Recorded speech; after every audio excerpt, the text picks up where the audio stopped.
రాయబారి గోకుల విహారి, నీవెంత తెలివితేటలతో ప్రసంగించినను నీ అంతరాత్మను, నీ పలుకులలోని అంతరార్థంను తెలియని అజ్ఞానిని కాదు.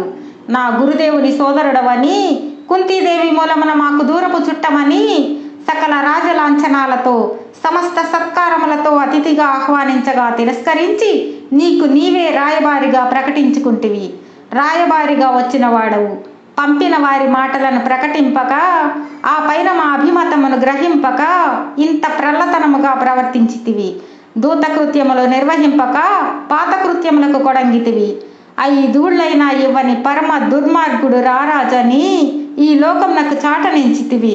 కృష్ణ, నీ కోరిన కోరిక సరి అయినచో, నిజమే అయినచో, నేను ఈయుటకి ఈ సువిశాల మహాసామ్రాజ్యమున 5 ఊళ్ళు లేకపోవునా?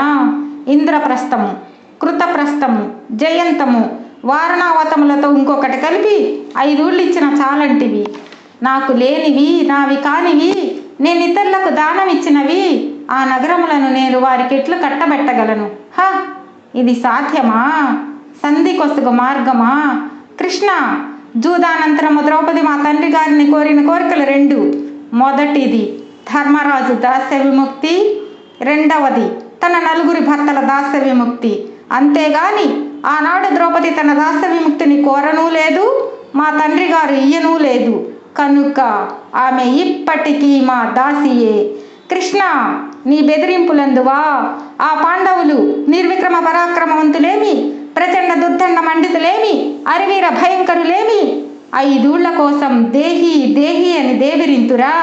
ఇంత ఏల కౌంతేయులకు వాడి సుది మోపినంత భూమి కూడా ఇయ్యను. ఇదే నా తుది నిర్ణయము.